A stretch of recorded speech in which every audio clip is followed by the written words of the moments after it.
This channel does not promote any violent, harmful, or illegal activities. All content provided by this channel is meant for an educational purpose only.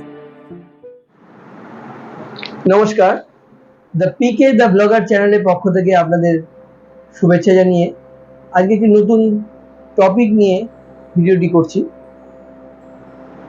যে টপিকটি নিয়ে ভিডিওটি করব বা আমরা করতে চলেছি সে টপিকটি হয়তো অনেক স্টুডেন্টদের কাজে লাগবে। হ্যাঁ, আজকে আমি আমার সঙ্গে পেয়েছি কৌনব ভট্টাচার্যকে, যে 2023 সালে মানে এবছর হাই সেকেন্ডারি পাশ করলো কল্যাণী স্প্রিংডেল হাই স্কুল থেকে। হাই সেকেন্ডারি পাশ করবে এটার মধ্যে কিছু আলাদা ব্যাপার নয়, কিন্তু ও কিছু ক্ষেত্রে একটু আলাদা।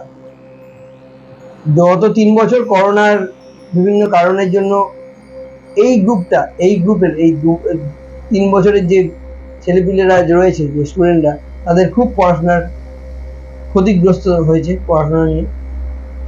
কিন্তু তার মধ্যেই ও ছোটবেলা থেকে বিদেশে গিয়ে পড়াশোনার একটা মনোভাব পোষণ করতো এবং মনে মনে সেটা সযত্নে লালিত পালিত করেছিল। ও কিন্তু সেই ভাবনা থেকে বিচ্যুত হয়নি এবং পারিবারিক অনেক বাধা, অনেক নিষেধাজ্ঞা, অনেক বাধা বিপত্তি থাকা সত্ত্বেও ও কিন্তু ওর লড়াই চালিয়ে গেছে নিজের সঙ্গে এবং পরিবেশের সঙ্গে।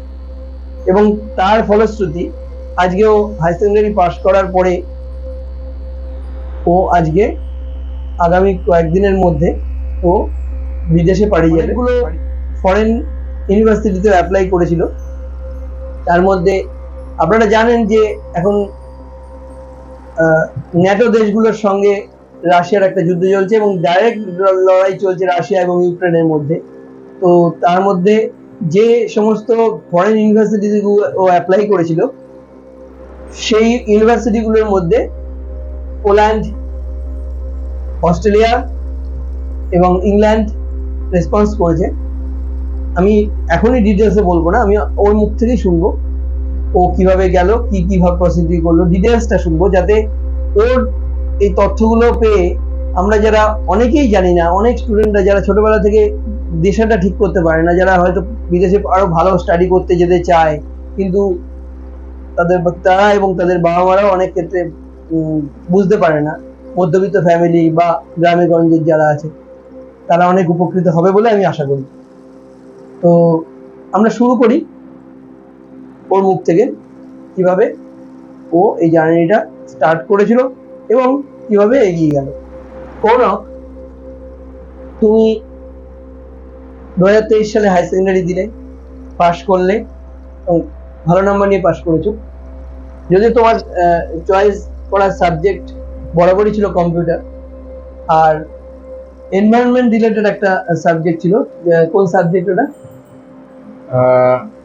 সেটা হচ্ছে এনভায়রনমেন্টাল সাস্টেনেবিলিটি। তো আমি যদি সত্যি কথা বলি, আমার এইচএস এর টাইম থেকেই, আমি আগে থেকেই তো প্রথম কথা আমার কম্পিউটার সায়েন্সের সাবজেক্ট ছিল ইন এইচএস, মানে হাই স্কুল লেভেলে আমার কম্পিউটার সায়েন্স ছিল।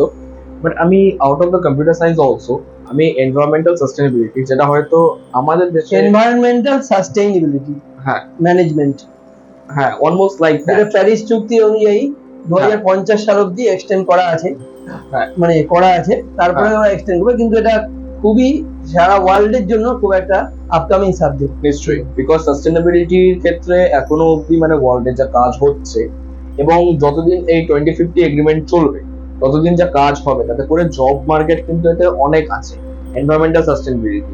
এবার অনেকেই প্রশ্ন করবে যে এনভায়রনমেন্টাল সায়েন্স আর এনভায়রনমেন্টাল সাস্টেনেবিলিটির মধ্যে কোনো তফাৎ আছে নাকি? তো the answer is yeah, there is a really very huge gap between environmental science and environmental sustainability. Environmental science হচ্ছে like related to how the ecosystem behaves, or like agriculture, এইসব environmental science তো related। environmental sustainability যদি তোমার বলি, এটা একটা management type of কোর্সও one দিক থেকে তো হয়ে যাচ্ছে। তো এটা হচ্ছে রিলেটেড হচ্ছে মেনলি লাইক কি করে আমরা কনজার্ভ করবো আমাদের এনভায়রনমেন্টকে, কি করে গ্লোবাল ওয়ার্মিং থেকে আমাদেরকে নিজেদের বাঁচাবো বা করবো, তার জন্য ওয়ার্ল্ড হেলথ অর্গানাইজেশন, তার জন্য ইউএন কাউন্সিল, এই যতই সবকিছু করছে, তার সাথে হচ্ছে এনভায়রনমেন্টাল সাস্টেনেবিলিটির practical application of environmental science. একদম প্র্যাকটিক্যাল অ্যাপ্লিকেশনস অফ এনভায়রনমেন্টাল আমরা শুধু পুঁথিগতভাবে হ্যাঁ। পড়বো না, আমরা কিভাবে ইকোসিস্টেমটাকে বাঁচাবো এবং এনভায়রনমেন্টটাকে আমরা কিভাবে আরো আগের মতো জায়গায় ফিরিয়ে নিয়ে যাবো। যেমন আমরা করোনার সময় দেখেছিলাম, যখন মানুষ 2020 সালে সব ঘরে ঢুকে গেছে, বিভিন্ন মানে সারা পৃথিবী জুড়ে ত্রাস সৃষ্টি হয়ে গেছে, তখন মানুষ যখন ঢুকে গেছে, বিভিন্ন প্রাণীরা, হরিণ, বাঘ, সিংহ, বিভিন্ন ধরনের প্রাণীরা, পাখি, পশু পাখি সমস্তগুলো সব পরিবেশের মধ্যে দিয়ে লোকালয়ে চলে এসেছে। মানে দেখছে তারা মানুষ নেই, মানুষের জন্য তারা ভয় নেই, আকাশগুলো কিরকম পরিষ্কার হয়ে গেছে, ধুলোর পলিউশন লেভেল কত নিচে কমে গেছে। তো সেরকমই ব্যাপার, মানে environmental, practical environmental application, improvement application, তাই তো? একদম। তো যেটা আর কি, যে সব ইউটিউব রিভিউস আমাকে তোমার দেখতে হবে, যে দেখে আমাকে তারপর সিলেক্ট করতে হবে যে আমার ক্ষেত্রে কোন এজেন্সি বেস্ট হবে। যে কারণ কি এজেন্সি এরকম অনেক টাইপের তোমার আছে, তো এজেন্সি আগে আমাকে তো দেখতে হবে যে আমার ক্ষেত্রে কোনটা বেস্ট হবে। তো সেটার উপর তো ডিপেন্ড করছে। ইউটিউব কি কি জায়গায় সার্চ করতে হবে, ইউটিউবের ওদের রিভিউ গুলো আগে মানে যেটা আগে বললাম আমি, যে কান্ট্রি স্পেসিফিক হতে হবে। আমি বললাম যে আমি তোমার ইউএস কোনো পড়তে যাবো, এবার ইউএস এর ক্ষেত্রে আগে দেখতে হবে যে এরকম অনেক ইউটিউবার্স রয়েছে, যেমন আমি কয়েকজনের নাম মতো বলে দিতে পারি, যারা ইউএস এর ক্ষেত্রে যারা স্টাডি ভিডিওস আপলোড করে, যারা ইউএস এর স্টাডি করছে, বা যারা ইউএস এর স্টাডি, তারা ইউএস এর স্টাডি তো করেছে, তারা স্টাডি ভিডিওস আপলোড করছে। তো তারা কি কোন এজেন্সি ঠিক হবে, কোন এজেন্সি ভুল হবে, সেটা বলে দেবে। বাট আমি যদি নিজের পার্সোনাল তো ডিসিশন যদি বলি, মানে পার্সোনাল মতে যদি আমার যদি বলে, তাহলে আমি বলবো যে কোনো এজেন্সি নয়, নিজে থেকেই কাজগুলো করা যায়, জাস্ট একটু শিখতে হবে। তবে হ্যাঁ, যদি কেউ যদি সেই রিস্ক যদি কেউ না যদি কেউ তোমার নিতে চাই, এটা মাস্টার স্টুডেন্টদের ক্ষেত্রে নেওয়াটা এটা সহজ, সেই রিস্কটা যে আমরা নিজেরা সবকিছু করতে পারবো। ব্যাচেলার স্টুডেন্টরা যারা অনলি 18+, তাদের ক্ষেত্রে নেওয়াটা সত্যি তোমার কঠিন, অনেকটা তোমার ডিফিকাল্ট। তো কেউ যদি নাও তোমার নিতে চায়, তাও তারা এজেন্সি যেতে পারে। আচ্ছা, এজেন্সি ছাড়াও দিল। হ্যাঁ। তুমি কম্পিউটার সায়েন্সটা চয়েস করলে কেন? ওটা তোমার ফেভারিট সাবজেক্ট। এছাড়া আর কি কি আর মানে আর কি কি কারণে তুমি কম্পিউটার সায়েন্সটাই নিলে? কারণ তুমি তো এমনি হ্যাঁ। হাতের কাজেও ভালো করতে পারতে, জানতে, ক্রাফটে বা আরো অন্য ধরনের এনভায়রনমেন্ট নিয়েও পড়াশোনা করছিলে, নিউট্রিশন নিয়েও পড়াশোনা করছিলে, তো এই পার্টিকুলার কম্পিউটার সায়েন্স কেন? না, আমার নিউট্রিশন কিছু আমার ছিল না ক্লাস 12-এ। আমি ক্লাস 10 এর পর থেকে আমি শিওর ছিলাম যে আমি কম্পিউটার সায়েন্স নেব।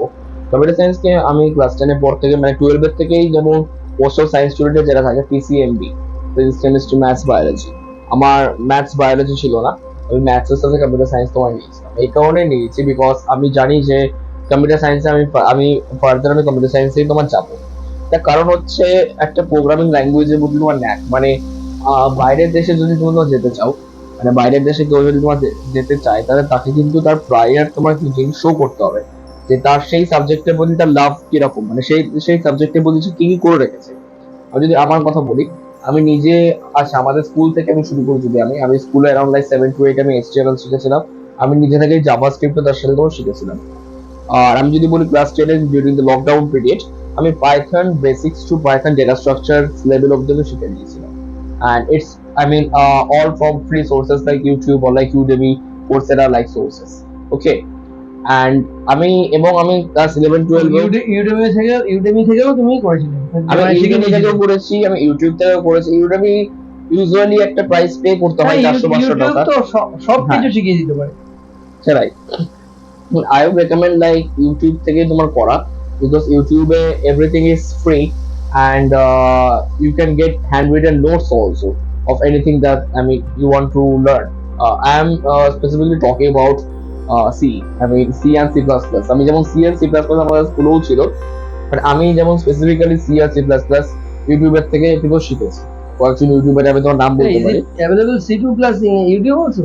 হ্যাঁ, is it available C2+ in YouTube also? C++? হ্যাঁ, C++ সব কোর্সই अवेलेबल আছে, মানে যে কোর্স আর কি চাও। There is online course from YouTube?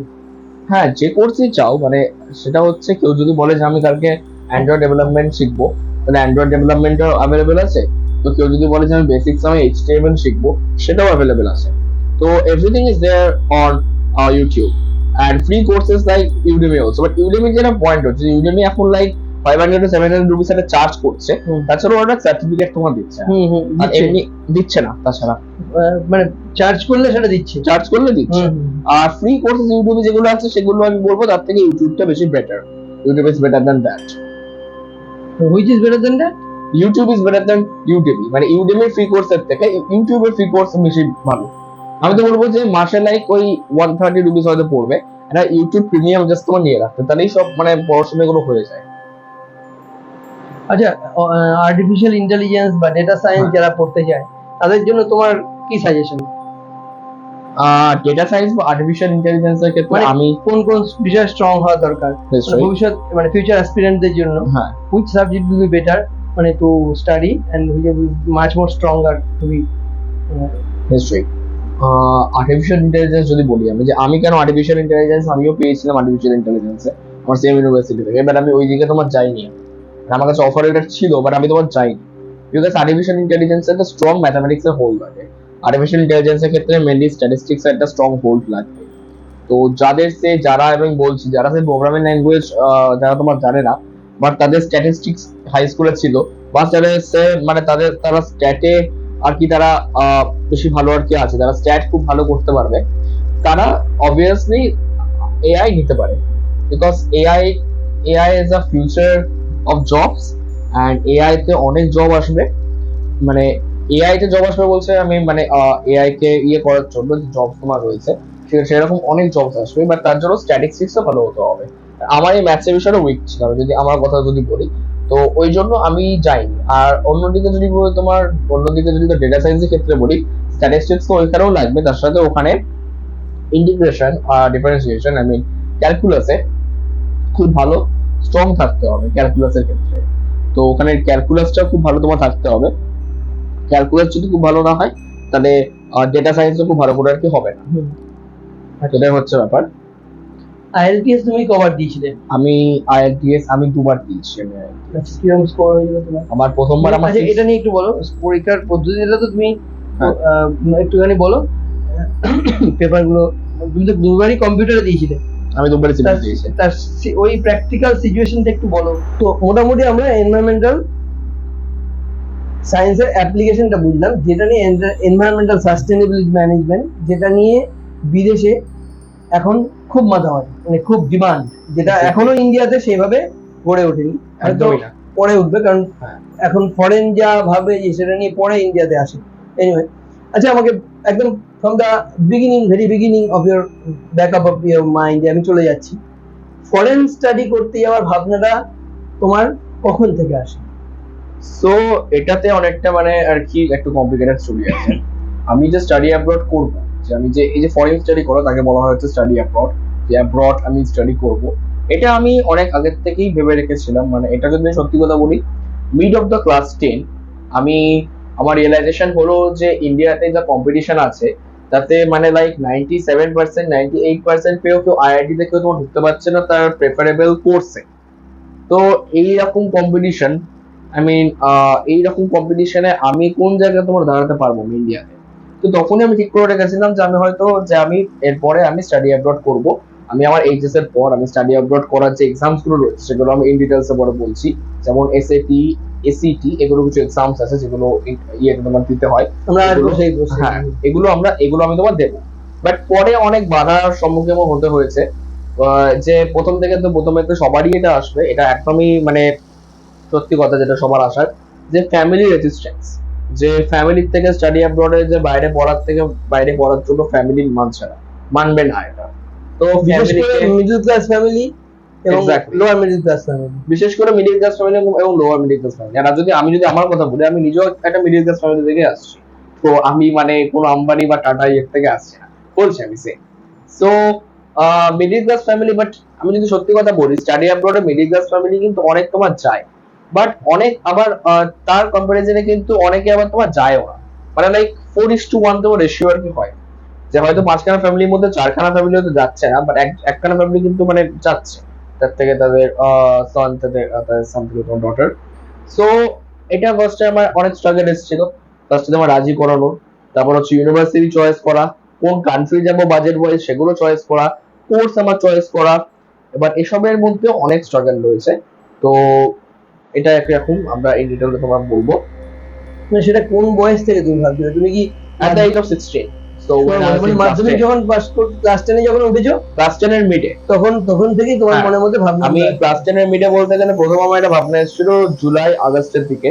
এই ভাবনাটা প্রথম এসেছিল বিকজ তখন আমি এই ভাবনাটাও আমার যে, এবং আমি যদি সত্যি কথা বলি আমার স্কুলের মানে জাস্ট করোনা তোমার ক্ষেত্রে করোনা পিরিয়ডের আগে করোনা পিরিয়ডের মধ্যে, করোনা পিরিয়ডের মধ্যে করোনা পিরিয়ডের মধ্যে 2020 সালে 2020 সালে আচ্ছা। বিকজ মার্চ মাসে করোনা এসেছিল। তো আমি কোভিড এর মধ্যে রয়ে ও 21 এ তোমার মাধ্যমিক? 21 মাধ্যমিক হয়েছে আমার। হ্যাঁ, মাধ্যমিক হয়নি, সেটা অন্য ব্যাপার, ক্যান্সেল হয়ে গেছে, আমাদের হাই সেকেন্ডারি ডিরেক্ট হয়েছে। তো এনিওয়েজ, যেটা আমি বলছিলাম যে আমি এটা ভেবেছি হচ্ছে তোমার 2020 যখন কোভিড একদম পিকে চলছে আর লাইক জুলাই আগস্ট টাইম। এবার কথাটা হচ্ছে আমি যদি আমার স্কুলের কথা বলি, আমার স্কুল থেকে কিন্তু আমি এখনো কাউকে পাইনি যে স্টাডি অ্যাব্রড করতে যাচ্ছে। ইনফ্যাক্ট কল্যাণী থেকে হয়তো পুরো আমি তোমাকে দেখতে পাবো, হয়তো 10-12 জন হয়তো স্টাডি অ্যাব্রড করতে যাচ্ছে। আইসিএসসি বোর্ডের স্কুলের কিছু, জুলিয়ান ডব্লিউএনডি স্কুলের কিছু আছে, আর সিবিএসসি 2-1 থাকতে পারে। আমি যদি আমার স্কুলের কথা বলি, কেউ তোমার যাচ্ছে না। হ্যাঁ, তো আমি যদি আমার স্কুলের কথা বলি যে তোমাকে স্টাডি অ্যাব্রড করার কথা কে বললো, তোমার সাথে কেউ যাচ্ছে নাকি, তো আমার সাথে আমার স্কুল থেকে আমি এখনো অবধি পাইনি যে আমার স্কুল থেকে আমার সাথে তোমার কেউ যাচ্ছে। এটা আমি সত্যি কথাই পাইনি এখন। আমি কল্যাণী থেকে যদি তোমার বলি এখনো অবধি আমি যে শহরে থাকি কল্যাণী, এখান থেকে হয়তো আমি এখনো অবধি যাদেরকে পেয়েছি তারা হয়তো লাইক 10-12 জন হয়তো তোমার যাচ্ছে স্টাডি অ্যাব্রড করতে। এবং মোস্ট অফ তারা যাচ্ছে হচ্ছে either from ICSE board or from CBSE board or from Delhi board or like that, something like that. West Bengal বোর্ডে কোনো স্টুডেন্ট আপাতত নো, এটা আমি এখনো পাইনি যে ওয়েস্ট বেঙ্গল বোর্ডে কোনো স্টুডেন্ট যাচ্ছে। ইনফ্যাক্ট মানে খুবই কোনো হাই স্কুল স্টুডেন্টস পাচ্ছি যারা আর কি স্টাডি অ্যাব্রোডে তোমার যাচ্ছে। আচ্ছা আচ্ছা, ঠিক আছে। এবার ওই সময় তুমি যখন ভাবনা শুরু করলে 2020 সালের জুলাই আগস্ট মাসে, এবার ভাবনাটাকে তুমি স্টেপ বাই স্টেপ কিভাবে আনলে? প্রথম যখন ভাবলে যে আমি পড়তে যাব, তারপরে তুমি কি কি কাজ করা শুরু করলে? মানে সেটা তো তুমি ভাবনা থেকে যেটা প্ল্যানিং করা শুরু করলে যে হ্যাঁ এবার আমাকে এইটা জানতে হবে বা এটা একটু বল। তো ভাবনার ক্ষেত্রে হচ্ছে এখানে অনেকগুলো মোড় আসে। প্রথম কথা আমি ভেবেছিলাম, আমি এসএটি এসব এক্সাম দেওয়ার জন্য আমি আমার প্যারেন্টসকে রাজি করিয়েছিলাম যে আমি এসব এক্সাম দেবো, ইয়ে করবো। তো এক্সাম দেওয়া অবধি হয়তো আমার প্যারেন্টসের ঠিকঠাক আমার সাথে তোমার ছিল। আমি এক্সাম বই আমি কিনেছিলাম, তার যে মডিউল বই সেগুলো কিনে রেখেছিলাম যে আমি হয়তো এক্সাম দেবো। বাট আমি আপ টু লাইক ক্লাস 12 এর লাস্ট 6 মাসের আগে তেমন একটা কিছু এই বিষয়টা ভাবিনি। আমি একটাই করে রেখেছিলাম যে লোকে লাইক ক্লাস 11 থেকেই হয়তো আইআইটি জেই বা নিটের দিকে তোমার যাচ্ছে, আর আমি সেই দিকে তোমার যাবো না। আমি গেলে আমি স্টাডি অ্যাব্রডই করবো, আমি আমার সাবজেক্ট নিয়েই পড়বো। এটা ওই সময় এটা মনে হয়নি, আমি একটু থামাচ্ছি তোমার, ওই সময় এটা মনে হয়নি বাবা বাইরে যাবো, বাইরে গিয়ে পড়বো, একা একা কি হবে না হবে? সেটা নিশ্চয়ই। সেটাকে কাটালে কিভাবে? আর সেটাকে কাটানো হচ্ছে লাইক এটা কনফিডেন্স নিজের থেকেই আসবে যে বাইরে যাবো, একা একা পড়বো করে। মানে ডেডিকেশনটা যদি থাকে যে আমি যে পড়বোই, হ্যাঁ, তাহলে এগুলো আস্তে আস্তে সব সেট আসাইড হয়ে যাবে। নিশ্চয়ই। হ্যাঁ, তা ডেডিকেশনের কথা যদি বলি আমি, তাহলে তো লোকে তো এটাই বলে যে ক্লাস 10 এর পরে ছেলে মেয়ে মানে বাজে হয়ে যায়। তো সবাই তো হয় না তাই বলে অনেকে। এবং সত্যি কথা যদি বলি, আমি তো নাম নেবো না, কারণ আমি আমার স্কুলেই জানি যারা হয়তো ক্লাস 10 এর পরে যারা সিগারেট খেতে শুরু করেছে, তাহলে সত্যি বলছি।